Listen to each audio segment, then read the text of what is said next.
Welcome to The Explainer. Today, we're diving into an absolute earthquake happening right now in modern sports. We are tracking the spectacular rise, the peak financial hubris, and the current and, honestly, rather shocking crumble of the elite in English football. Today, our core focus is exploring exactly why this once untouchable group is fading right before our very eyes.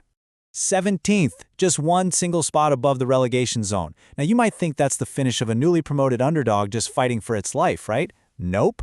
This represents Tottenham Hotspur's back-to-back finishes near the bottom of the table in the 2024/2025 and 2025/26 seasons. For a club completely entrenched in the highest echelons of the sport, just let that reality sink in for a second. Something is fundamentally broken. Okay, let's dive into this. Here's our roadmap for unpacking all of this today. We'll start with the anatomy of the elite, then we'll look at their era of dominance, explore the cracks in the foundation, check out the new challengers, and finally ask if this is truly the end of an era. Section 1. Anatomy of the elite. Defining the giants. So, what is the Big Six exactly? Well, it isn't some formally recognized, legally binding corporate structure within the league. It's actually just an informal term encompassing Arsenal, Chelsea, Liverpool, Manchester City, Manchester United, and Tottenham. They earned this label through massive global fan bases and sustained on-pitch success, sure, but their real power, it's entirely financial. Since 2004, these 6 clubs have accounted for at least half of the total annual revenue generated by all Premier League clubs. To put that into perspective, in 2022 and 2023 alone, each of these clubs generated between £372 million and £713 million annually. That is staggering wealth. But here's the thing we have to remember. This elite group hasn't always looked the same. It's actually really fluid. Before the 1980s, dominance fluctuated wildly. Then in the 80s, a Big Five emerged, which actually included Everton. By the late 90s and early 2000s, that shrank down to a Big Two duopoly of just Arsenal and Manchester United.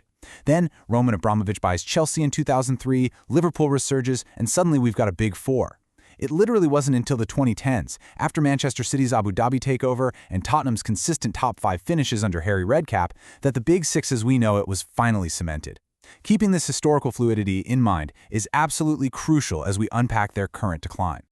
Section 2. The era of dominance. Peak financial hubris.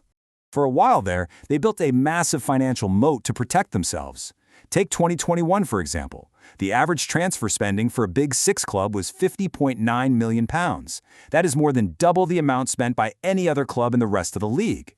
And they completely dominated the table, too.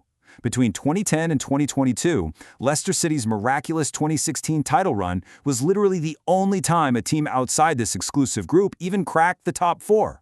They had the biggest bank balances, the biggest fan bases, and total control of the narrative.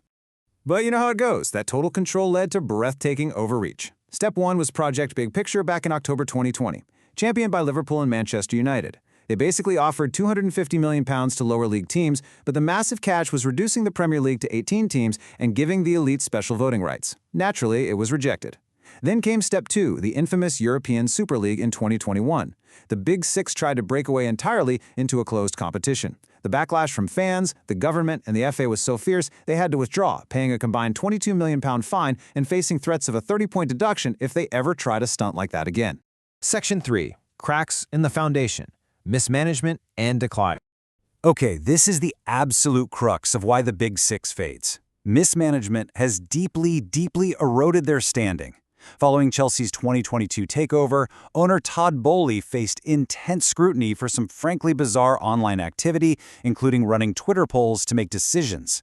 Over at Liverpool, they are reeling from the departure of their global icon Mohamed Salah earlier this summer, losing a massive driver of their international presence. And on top of all that, there's a growing insularity. The Big Six are increasingly just buying from within the league itself. In the summer of 2025, a whopping 27% of their signings were from other Premier League clubs. That's the highest since 2010. They're essentially cannibalizing the league rather than finding external value. To really humanize this internal chaos, we just have to look at their leadership. When the owner of a multi-billion-pound football club is liking articles and running Twitter polls about his own players, like Marc Cucurella, it creates an absolute circus. Former Chelsea manager Graham Potter literally had to go on the record stating that Boehly's actions did not reflect his understanding of social media. I mean, it shows a startling lack of professionalism at the very top. And the internal collapse in confidence, it is even more stark at Tottenham. Back in February 2026, with the team hovering just 4 points above the relegation zone, their former manager Ange Postecoglou outright claimed that Spurs were, quote, not a big club. When your own recent leadership publicly strips away your elite status like that, the cracks aren't just showing anymore. The foundation is completely crumbling. And that exact sentiment was echoed loudly by pundits. Speaking on his BBC Sound show that same month, Wayne Rooney bluntly stated that Tottenham were not good enough to compete at the top end of the Premier League. The perception of these giants, which used to be absolutely bulletproof, is just unraveling in the public eye. And this brilliantly illustrates the stark reality for Manchester United and Spurs over the last 3 seasons. Look at Manchester United. They plummeted to 15th in the 24-25 season before bouncing all the way back to 3rd.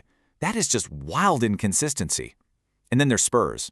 5th place, straight down to consecutive 17th place finishes in 24-25 and 25-26. You literally cannot claim to be a dominant force when you have fighting relegation scraps in back-to-back years. Section 4. The New Challengers. The Rise of the Mid-Tier. The monopoly is actively being torn down from the outside by incredibly well-run, ambitious clubs. Just contrast the fading fortunes of Spurs against the absolute surge of the mid-tier. Aston Villa has secured 3 consecutive top 6 finishes.